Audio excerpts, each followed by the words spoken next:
दो बातें मैं इस प्रोग्राम के शुरू से बहुत एहतराम के साथ, खासतौर पे याद साहब ने जो बात की, मैं इख्तलाफ करूंगा कि जितना तशद्दुद या रियासती जबर तहरीक इंसाफ ने बर्दाश्त किया, इतनी किसी की मिसाल नहीं मिलती। ये तासुर है ना, कतई तौर पे गलत है। और ये जो तासुर है ना, ये सोशल मीडिया वाला तासुर है। अमली तौर पे सूरत हाल जो है ना, इससे बहुत मुख्तलिफ है। जो जुर्म था उसके लिहाज से अगर आप सजा देखें तो कुछ भी नहीं है, लेकिन जो डिसिप्लिन होता है ना, जो इख्तलाफात की खबरें आ रही है, पर डिसिप्लिन कहाँ है आपकी पार्टी का? नज़्म ज़ब्त जिसको कहते हैं, नज़्म ज़ब्त ही तो पार्टी को जो है मजबूत करके रखता है। कहाँ है इस पार्टी के अंदर नज़्म? हमें तो नजर नहीं आता, कभी भी नहीं आता। जब इमरान खान साहब थे जब भी नजर नहीं आता। रियासती जबर की, रियासती तशद्दुद की बात करेंगे तो उसमें सबसे बड़ा पाकिस्तान में कोई केस स्टडी है तो वो MQM है।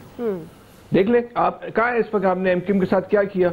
जो जुल्म और जो जबर MQM के कारकुनों ने था है उसका नहीं, लेकिन वो फैसल जब बात होती है ना, मैं दो नेशनल पार्टीज का मौजना कर रहा था, वो जाहिर है नेशनल लेवल पे यही तो यास भाई सर, यही तो मसला है कि MQM को हमेशा जो है ना एक लसानी जमात के तौर पे देखा गया। बात ये नहीं है ना, वो MQM लसानी जमात के तौर पर एक सूबे या शहर तक इस मुल्क का यही तो ये है। जब हम ओवरऑल बात करेंगे नहीं ना, ऐसा नहीं था ना। नहीं, जब आप मुआवजा करेंगे तो दो ऐसी पॉलिटिकल पार्टीज का करेंगे जो नेशनल लेवल की हैं। मैं तो इसलिए वो बात कर रहा था। सर मुझे आप बताएं, अच्छा मुझे आप बताएं, अच्छा आप मुझे बताएं, पीपल्स पार्टी जो है पंजाब में का है, पीपल्स पार्टी KPK में का है, और फैसल से भी इत्तेफाक करूंगा क्योंकि MQM ने भी लोगों के नाखून निकाले।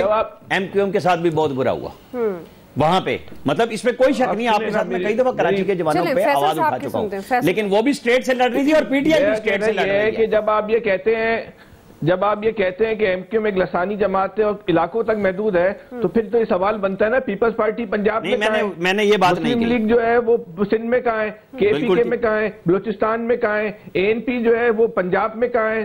सिंध में कहाँ है? लेकिन जब लसानियत की बात आती है तो सिर थप्पा जो है वो MQM पे जो है वो लगा दिया जाता है। मैं तो इस बात से मुत्तफिक हूँ। सवाल में ये होना चाहिए कि मुकम्मल खात्मा है या नहीं है, क्योंकि जिस तरीके से लड़ाई अब खुल के आ रही है तो सवाल करने में तो कोई हर्ज नहीं है कि आप और हम इस पे बहस करें कि है कि नहीं है।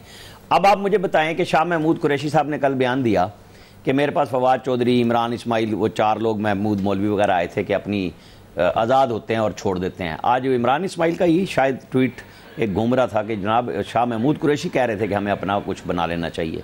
शेर अफजल मरवत साहब ने जरदारी इनको कहा, आरिफ अलवी को, कि रॉन्ग नंबर है।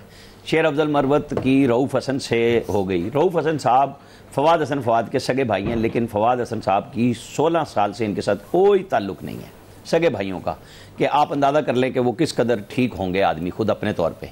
लेकिन शेर अफजल मरवत की आपको पता है कि पहले उन्होंने शोएब शाहीन से की लड़ाई हुई, फिर बैरिस्टर गौर के बारे में बातचीत हुई, उनका तकरीबन हर एक के साथ आया। अब वो जो PTI का वो फिलासफर है जो हर सूरत में शेख रशीद की तरह का एक दंगा चाहता है, तो उन्हें ये मिल रहा है शेर अफजल मरवत के शायद ये कोई बहुत बड़ा अर्तुरुल है और ये काम दिखा देगा। उसके बारे में उनकी पार्टी से आता है कि ये तो एस्टेब्लिशमेंट का बंदा है, इसको रोको।